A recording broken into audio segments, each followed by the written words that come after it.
मैं आपसे आग्रह करूँ, एक साइड ले लो, कोई भी ना सामने से हटा लो, एक साइड कर लो। ये जो कैमरे वाले एक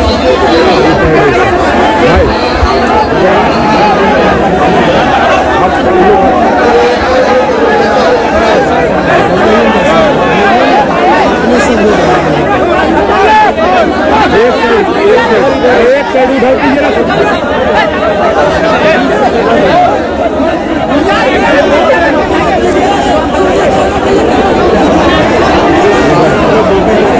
सामने, आप भी तो हटिए, ऐसे कर रहे हैं, आप भी हटिए।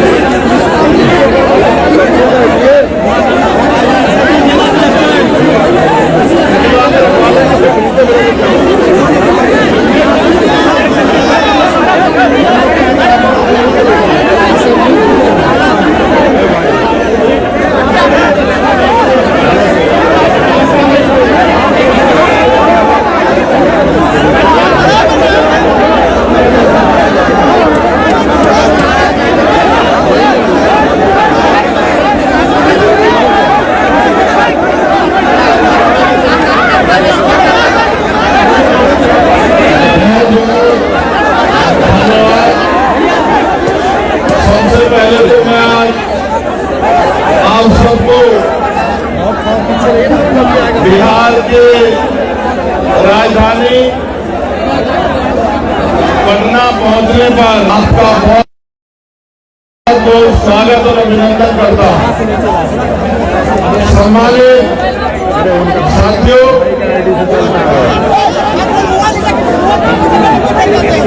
आज भीम आर्मी आजाद समाज पार्टी के नेतृत्व में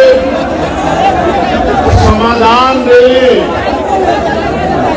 के अवसर पर मुझे आपके बीच आने का मौका मिला है। इसके लिए मैं यहाँ की लीडरशिप का, में आजाद समाज पार्टी के प्रदेश कमेटी का, परमंडल कमेटी का, जिला कमेटी का, विधानसभा कमेटी के नेताओं का बहुत बहुत आप जो जितना कहे उतने पे कर लीजिए। आज समाधान रैली में अपनी बात को रखते हुए मैं सबसे पहले सभी धर्मों में जन्मे सभी संतों, गुरुओं और महान पुरुषों को नमन करता हूं।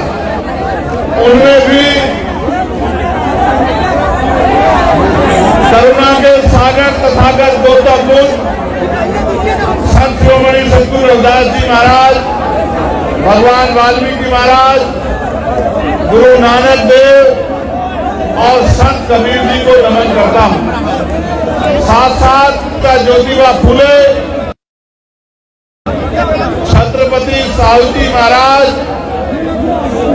डॉक्टर बाबा साहब अम्बेडकर, ईवी पेरियार रामानायकर स्वामी, पेरियार ललई यादव, बाबू जगदेव प्रसाद कुशवाहा, जननायक कपूरी ठाकुर, महाराजा चौहरमल,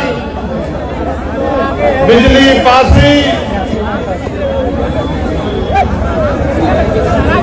अर्जक संघ के संस्थापक सदस्यों में रहे चौधरी महाराज सिंह भारती, महामना रामपुर वर्मा, मान्यवर दीना भाना वाल्मीकि और मेरे गुरु मान्यवर साहब काशीराम जी को नमन करता हूं।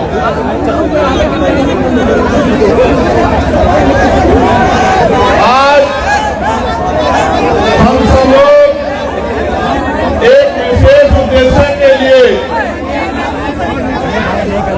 पटना में इकट्ठा हुए हैं और जब मैं यहाँ आया और जिस तरह का प्यार, जिस तरह की संख्या मैंने आपकी देखी तो मेरा विश्वास मजबूत हुआ कि समाधान सुनिश्चित है।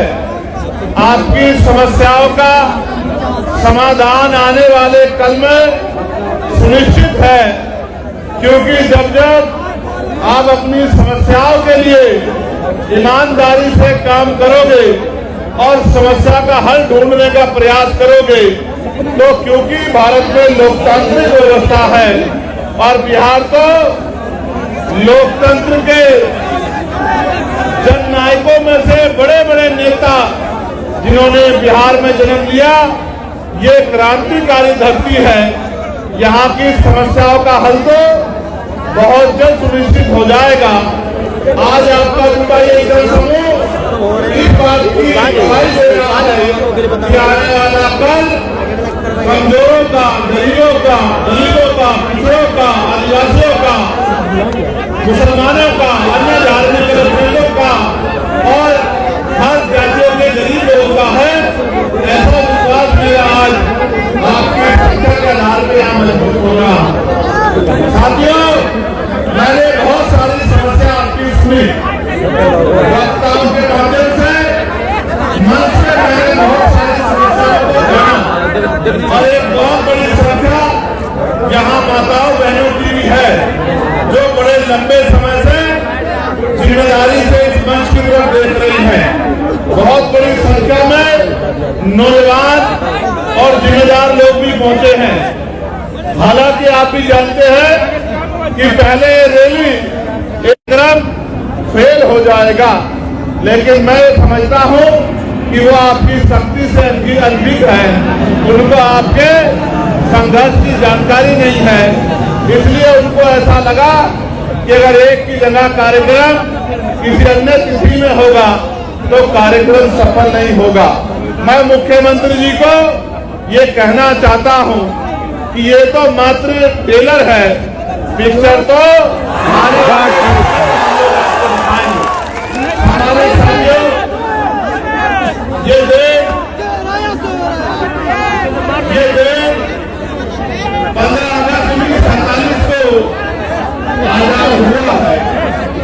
16 अगस्त 1947 को हम लोग इस देश में ब्रिटिश हुकूमत के अधीन थे। ब्रिटिश हुकूमत के अधीन होने के कारण इस देश में बहुत सारे हक अधिकार हक वंचित समाज के लोगों ने, यहाँ तक कि देश में सदियों से चली आ रही कुप्रथाएं भी थी, जिनमें विधवा विवाह न होना, बाल विवाह होना, महिलाओं को सती प्रथा जैसी कुरीतियों का सामना करना और भी ऐसी बहुत सारी कुरीतियां और प्रतिबंध लगा के हक वंचित समाज के लोगों को गरीबी, बेबसी, लाचारी और जुर्म जाति का जीवन जीने के लिए मजबूर किया गया था। ये बात मैंने आपको इसलिए बताई कि आज भी आपकी समस्याओं में ये समस्याएं प्रमुख हैं कि रोटी, कपड़ा, मकान जो बुनियादी जरूरत है, खाने के लिए रोटी, पहनने के लिए कपड़ा, सर ढकने के लिए छत, पीने के लिए साफ पानी और आत्म सम्मान का जीवन, ये बुनियादी जरूरतें हैं। 75 साल की आजादी के बाद भी आज तक सरकारें अंतिम व्यक्ति को रोटी, कपड़ा, मकान, अच्छे कपड़े और पीने के लिए पानी की व्यवस्था कराने में कामयाब नहीं हो पाई। ये इस लोकतंत्र का सबसे बड़ा फेलियर है। जो काम आजादी के 10 सालों के अंदर हो जाना चाहिए था, वो काम आजादी के 75 सालों के बाद भी नहीं हुआ है। इसका उदाहरण ये है कि देश के प्रधानमंत्री कहते हैं कि हम 80 करोड़ लोगों को मुफ्त में राशन देते हैं। अगर इस देश में लोगों की जेब में पैसा होता, वो गरीबी के जीवन से निकल पाते, तो 80 करोड़ लोगों को मुफ्त में राशन नहीं देना पड़ता। क्योंकि भारत का खून स्वाभिमानी खून है। ये हाथ फैलाने में नहीं, मजबूती से संघर्ष करने में भरोसा रखता है, लेकिन इसको मजबूर किया गया हाथ फैलाने के लिए, सिस्टम बना के किया गया है। मैं इसलिए आपसे कह रहा हूं और मैं तर्क के साथ आपको कहना चाहता हूं, मीडिया भी इस बात को दिखाएगा कि भारत के साथ साथ कई ऐसे अपनी कंट्रियां भी हैं, कई ऐसे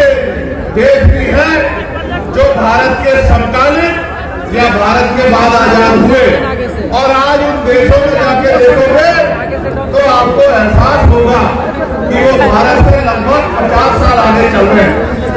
जब एक समय में आजाद हुए देश अगर बहुत दूर ना जाके कहीं चाइना को देखा जाए, भारत की इकोनॉमी, यहाँ के नेतागण 5 ट्रिलियन बनाने की बात करते हैं। अगर हम चाइना की इकोनॉमी से उसकी तुलना करें तो हम 1/4 पर भी नहीं पहुंच पाए हैं। एक समय में आजाद हुए देशों में इतना अलग अलग तरह का आर्थिक गैर बराबरी का जो उदाहरण मिलता है, ये इस बात का उदाहरण है कि आज भी इस देश का अंतिम व्यक्ति बुनियादी सुविधाओं से वंचित है। और मुझे कहने में कोई परहेज नहीं है कि इनमें भी दलित, आदिवासी और पिछड़े वर्ग के लोगों के हाल बहुत बुरे हैं। आज भी हमारी बहनों को घर चलाने के लिए कोल्हू पे काम करना पड़ता है, भट्टों पे काम करना पड़ता है, दूसरों के जमींदारों के खेतों में काम करना पड़ता है, सर पे ईंटें उठानी पड़ती है।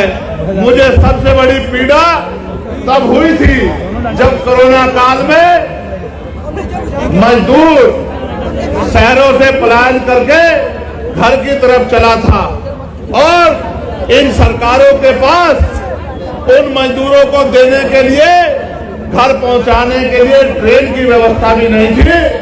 इस मेरे परिवार ने जो दूसरों के महल बनाता है, घर बनाता है, बिल्डिंग बनाता है, कंपनी बनाता है, इन अमीरों के पास कोरोना काल में इन गरीबों को का पेट भरने के लिए रोटी की व्यवस्था भी नहीं थी। मैंने देखा किस तरह मजदूर पलायन करके आया, कहीं ट्रेन के नीचे जाके मरा, कहीं भूखे पेट मरा, कहीं पानी की कमी के कारण मरा, और माए अपने बच्चों को बैग की चैन के ऊपर अपने बच्चों को लिटा लिटा के सफर कर रही थी। पैर में छाले पड़ गए, हाथों में छाले पड़ गए, गले सूख गए, हृदय गति रुक गई, हजारों लोगों की जान गई। लेकिन यहाँ की और केंद्र की निकम्मी सरकार बैठ के गरीबों की मौत का तमाशा देखती रही। ये हमने अपनी आंखों से देखा। सबसे ज्यादा मजदूर अगर देश के किसी कोने में जाता है तो वो बिहार का व्यक्ति है, जो अपना पेट पालने के लिए अन्य अन्य से प्रदेशों में जाके रोजगार ढूंढने का काम करता है। ये इन 15-15 साल चली निकम्मी सरकारों की देन है, जिन सरकारों की वजह से आज भी यहाँ का पढ़ा लिखा नौजवान रोजगार नहीं पा पाता है, और माताओं बहनों को भी घर को चलाने के लिए मजदूरी करना पड़ता है। गरिमाई जीवन देने का काम भी सरकार नहीं कर पाई है।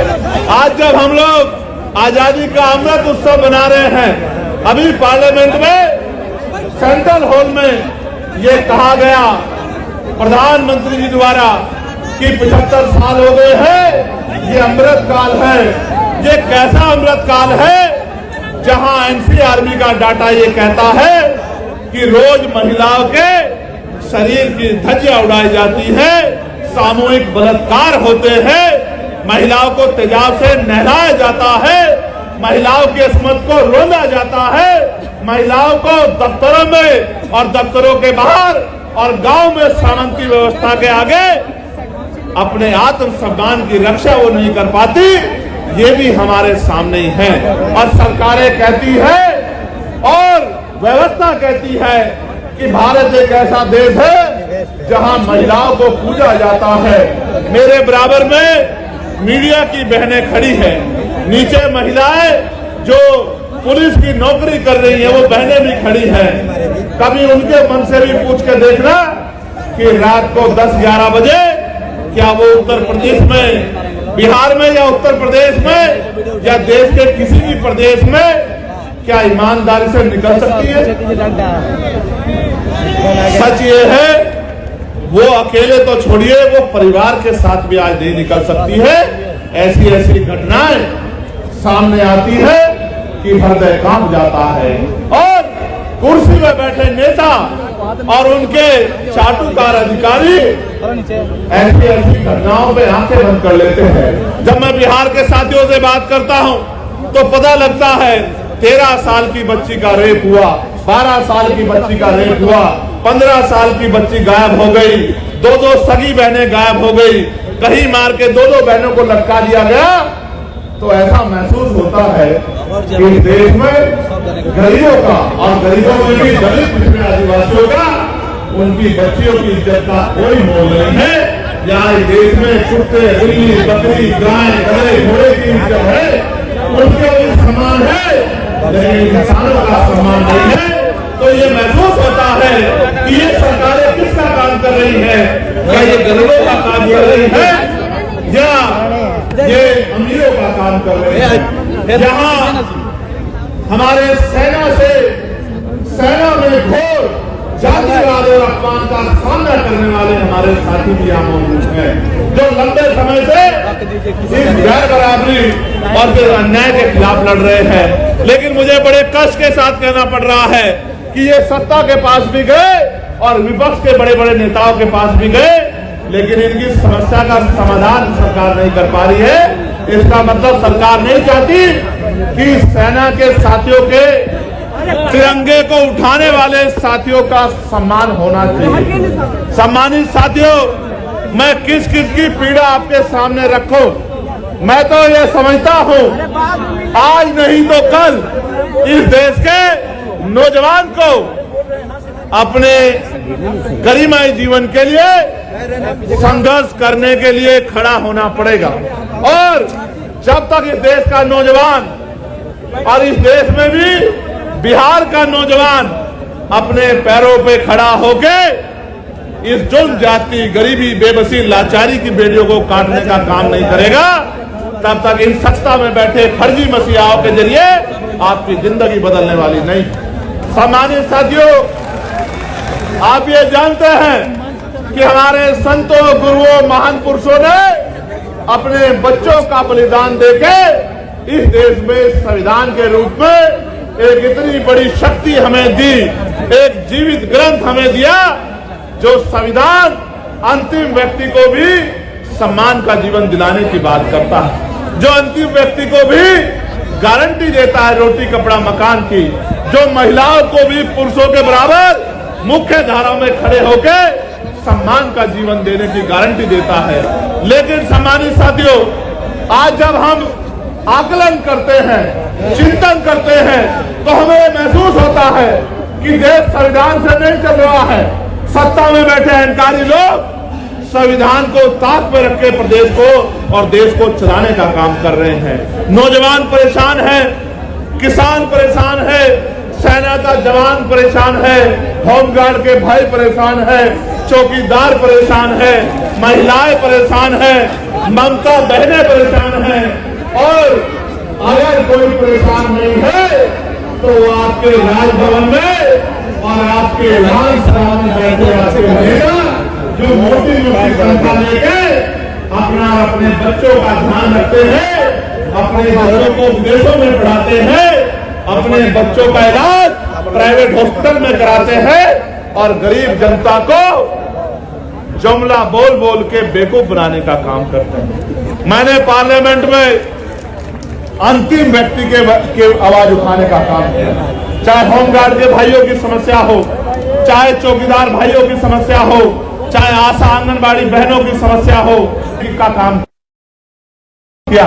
पार्लियामेंट में मैंने ये कहा कि इस देश को अगर आगे बढ़ाना है तो इस देश में सबसे पहले ये जो शिक्षा का बाजारीकरण किया गया है, इस बाजारीकरण के जरिए जहां महंगी शिक्षा एक तरफ है, जहां अमीर के बच्चे पढ़ते हैं, और एक तरफ सरकारी शिक्षा है जहां गरीब के बच्चे पढ़ते हैं, इस भेदभाव को खत्म करना होगा।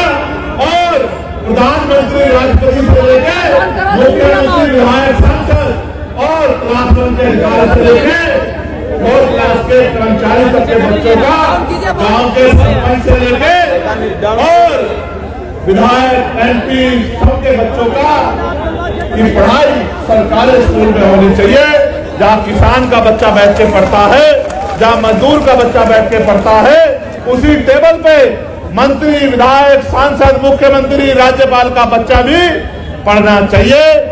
तब जाकर जब डीएम का बच्चा उसी कुर्सी में क्लास में बैठा होगा, जब एसपी का बच्चा उसी क्लास में बैठा होगा और आपके मेरे गरीब परिवार का बच्चा भी उसी क्लास में बैठा होगा, एक समान शिक्षा मिलेगी, तब जाके शिक्षा के दरवाजे परमानेंट के लिए, गरीबों के लिए खुल जाएंगे और ये गरीब अमीरों को पछाड़ के अपनी गरीबी की बेड़ियां काटने का काम करेंगे। जब मैंने आवाज उठाई तो सत्ता में बैठे लोगों को बड़ी तकलीफ हुई। जब मैंने आवाज उठाई तो सत्ता में बैठे लोगों को बड़ी तकलीफ हुई। वो तकलीफ इसलिए हुई कि जब मैंने प्राइवेट स्कूलों पे उनको बंद करने की बात की तो जिन नेताओं ने प्राइवेट स्कूल खोले हैं उनको लगा चंद्रशेखर तो उनके रोजगार को बंद करवा देगा। मैं ये कह रहा हूं, नेताओं का रोजगार बंद होता हो तो हो जाए, गरीब के बच्चों के आगे बढ़ने का रास्ता बंद नहीं होना चाहिए। क्योंकि बाबा साहब अम्बेडकर ने कहा था कि शिक्षा शेरनी का दूध है, जो पिएगा वो दहाड़ेगा। आज अगर मैं अपनी बात को रख रहा हूं तो इसी शिक्षा की वजह से रख रहा हूं कि मुझे शिक्षित होने का मौका मिला है और मैं लोगों की समस्या को समझ सकता हूं और सरकार को समझा सकता हूं। मैंने ये कहा पार्लियामेंट में कि अगर इस देश को बदलाव करना है तो हेल्थ पॉलिसी में सुधार की जरूरत है। पूछा गया कैसी होनी चाहिए, मैंने कहा होनी ऐसी चाहिए कि गरीब के बच्चों को भी, गरीब आदमी को भी सरकारी अस्पताल में इलाज के लिए सरकार कहती है कि हमने बड़े अच्छे सरकारी अस्पताल बना दिए हैं। बिहार के लोगों को तो मैं ये कहूंगा कि मैंने बाढ़ में आपके कहते हुए हॉस्पिटल देखे, मैंने आप छोड़िए, गया को छोड़िए, मोतिहारी को छोड़िए, बक्सर को छोड़िए, मैंने तो पटना के हॉस्पिटलों में 2-2 फीट पानी भरा हुआ देखा है, स्ट्रेचर तैरती देखी है, दवाइयां तैरती देखी है।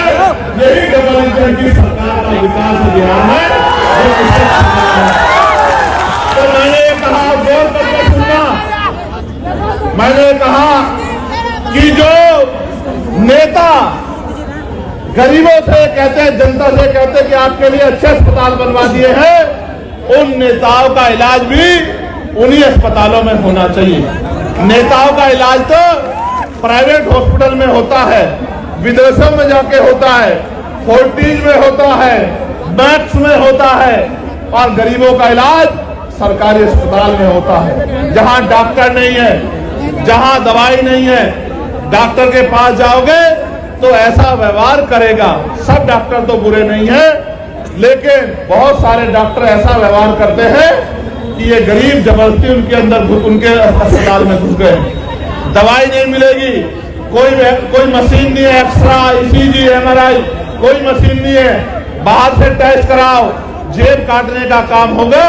तो मैंने कहा कि प्रधानमंत्री हो, राष्ट्रपति हो, केंद्रीय सचिव हो, प्रमुख सचिव हो केंद्र के, या मुख्य सचिव हो, या डीएम हो, एसएसपी हो, या मुख्यमंत्री हो, या मंत्री हो केंद्र के, स्टेट के, विधायक हो, सांसद हो, सबका इलाज और उनके बच्चों का इलाज सरकारी अस्पताल में होना चाहिए। जब उनका इलाज सरकारी अस्पताल में होगा तो आप देखना, डॉक्टर भी होंगे, दवाई भी होगी, टेस्ट भी होंगे और गरीबों की जेब भी कटनी बंद हो जाएगी। ये बात मैंने पार्लियामेंट में रखी। सम्मानित साथियों, मैं लगातार बिहार को संघर्ष करते देख रहा, बहुत सारी समस्याएं मेरे सामने रखी है। मैं आपको बहुत बड़ी गारंटी तो नहीं देता, क्योंकि इस गारंटी का काम तो देश के प्रधानमंत्री ने ले रखा है कि वो गारंटी बहुत देते हैं। वो तो इतनी गारंटी देते हैं कि इनकी गारंटी में कमजोर वर्गों के जीवन की गारंटी भी पीछे चली गई है। इसलिए मैं आपको एक ही गारंटी दे सकता हूं कि रोटी, कपड़ा, मकान, पीने के लिए साफ पानी, पहनने के लिए अच्छे कपड़े, अच्छी शिक्षा, अच्छी चिकित्सा और नौजवानों को, पढ़े लिखे नौजवानों को रोजगार, महिलाओं को घर पे कुटीर उद्योग लगा के रोजगार, ये बहुत कोई बड़ा काम नहीं है। मैं आपको गारंटी देता हूं, आने वाले समय में आप आजाद समाज पार्टी को अवसर देना। अगर 1 साल के अंदर ये काम करके नहीं दिखाया तो जो आप कहोगे वो बात हम लोग लंबे समय से कभी की पार्टी को मौका देते आए हो। कभी आप किसी को बनाते हो, कभी आप किसी को बनाते हो और 5 साल तक आप इंतजार करते हो कि ये नेता किसी के बारे में ऐसे शब्द न कहो जो आप अपने पिता के लिए नहीं सुन सकते। अगर सुन सकते हो तो कहो। मैं आपको गलत रास्ते पे नहीं ले जाना चाहता। हमेशा याद रखो, दूसरे के लिए उन्हीं शब्दों का प्रयोग करो जो आप अपने लिए सुन सकते हो। अगर नहीं सुन सकते हो तो ऐसे शब्दों का प्रयोग न करो, क्योंकि हर आदमी सम्मान रखता है। हमारा उनका राजनीतिक विरोध है, उनके कार्यशैली अच्छी नहीं है। हम उनकी आलोचना कर सकते हैं, उनके द्वारा बोले गए झूठ को बेनकाब कर सकते हैं, जनता के सामने उनकी असलियत को रख सकते हैं, लेकिन किसी को गलत कहना व्यक्तिगत रूप से ये अच्छा नहीं है। इसलिए मैं अपने साथियों से कहूंगा कि वो समझदार बने। साथ साथ मैं आपको ये कह रहा था कि यहाँ के नेताओं को आपने भरोसा किया। आप चुनाव से पहले वो आपकी गली में आते, आपके पैर पकड़ते, आपको चाचा, ताऊ, भाभी, बहन, चाची, ताई, पता नहीं क्या क्या शब्द कहते हैं, शराब पिलाते हैं, मिठाई खिलाते हैं, कपड़ा लुटाते हैं, सारे काम करते हैं। क्यों? क्योंकि बाबा साहब अम्बेडकर ने अपने 4-4 बच्चों के कुर्बानी देके आपकी उंगली में वो शक्ति दी है, जिसको चाहे कुर्सी पर बिठा दो और जिसको चाहे कुर्सी पर गिरा दो। अगर ये वोट की शक्ति आपके पास नहीं होगी सम्मानित साथियों, तो आपकी बस्तियों में पैर रखने के लिए कोई नहीं जाता। ये बाबा साहब अम्बेडकर के संघर्षों का परिणाम है कि चुनाव के बीच में, चुनाव के समय ये लोग आपके बीच आते हैं, लेकिन चुनाव के बाद क्या? 5 साल तक आप लोग इंतजार करते हैं कि नेता दोबारा दिखाई दे जाए, लेकिन नेताजी दोबारा नहीं आते। आप उनके दरवाजों पे जाते हो तो वो गेट बंद कर लेते हैं और ये कहते हैं कि नेताजी यहाँ नहीं है। आप ये बताओ, इन नेताओं के सारे आप अपनी लड़ाई को लड़ लो। मैं आपको 3-4 समस्या यहाँ की रखता हूं, जो साथी यहाँ उपस्थित भी है।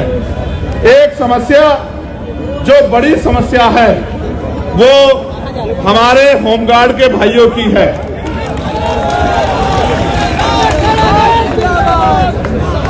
जो विज्ञापन संख्या 2/2/2011 की बहाली 2022 में ली गई, 13 वर्षों के विलंब से बहाली की गई। इसके बावजूद भी फिजिकल, मेडिकल एवं औपबंधिक मेगा सूची नाम रहते हुए इन लोगों को नियुक्ति नहीं दी जा रही है। होमगार्ड, जबकि जहानाबाद जिले में और अन्य जिलों में होमगार्ड के बहुत सारे पद खाली हैं, फिर भी सरकार इनकी बहाली नहीं कर रही है। इन्होंने मुझसे आग्रह किया है कि आप हमारी आवाज को पार्लियामेंट में भी उठाएं और हमारी बहाली कराने का काम करें। मैं होमगार्ड के भाइयों को विश्वास दिलाता हूं, मगर विश्वास दिलाते हुए ये भी कहना चाहता हूं, जब सरकार इतने बड़े पैमाने पर निजीकरण करेगी तो कल जो आरक्षण रूपी अधिकार हथियार आपको मिला है वो तो बेसर हो जाएगा। जब सरकारी नौकरी नहीं होगी तो सामाजिक गैर बराबरी आज भी इतनी है, तो दलित पिछड़ों के बच्चे यहाँ जाति व्यवस्था के आधार पर चमार, वाल्मीकि, पासी, धोबी, कोरी, खटीक, कुशवा, मौर्य, साके, यादव, जाट, गुर्जर, निषाद, जिसको सैनी आपके यहाँ कहते हैं, कश्यप, पाल, प्रजापति, इनके बच्चों को कौन कुर्सी में बैठने देगा? आप मुझे बताइए। क्या आज देश में समानता नहीं है तो इनके बच्चों को कौन कुर्सी में बैठने देगा? इसलिए निजीकरण करके जिस तरह से इनके बच्चों का रास्ता रोकने का काम किया जा रहा है, मैं आपको विश्वास दिलाने का काम करता हूं कि आने वाले समय में हम लोग निजी क्षेत्रों में आरक्षण की मांग दलित पिछड़े आदिवासी समाज के लिए करेंगे और इनको निजी क्षेत्रों में आरक्षण दिलाने का काम करेंगे। ये मैं आपसे साथ साथ हमारी आपके यहाँ ममता कार्यकर्ता कहते हैं, हमारे यहाँ आशा कार्यकर्ता कहते हैं। हमारी जो ममता कार्यकर्ता बहनें हैं उनको प्रति गर्भवती मात्र 300 रुपए राशि मिलता है और जबकि उनका काम बड़ा कठिन है। इसलिए मैं सरकार से मांग करता हूं कि मिनिमम 30,000 रुपए वेतन उनका करना चाहिए, जिससे वो सम्मान का जीवन प्राप्त कर सके और उनको परमानेंट भी करना चाहिए। मैं तो होमगार्ड के भाइयों के लिए भी 30,000 रुपए के वेतन की जो है सरकार से मांग करता हूं कि 30,000 रुपए का मिनिमम वेतन होमगार्ड के भाइयों को मिलना चाहिए। हमें कितना मिलता है? 24,000।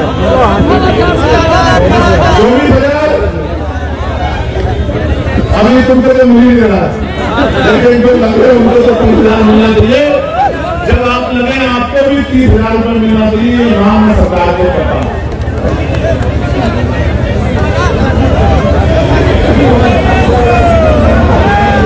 ज्वाइनिंग नहीं हो रही है ना, ज्वाइनिंग भी होगी और जिस दिन ज्वाइनिंग होगी आप लोग बहुत बहुत धन्यवाद भी चंद्रशेखर आजाद का और भीम आर्मी आजाद समाज पार्टी का करोगे।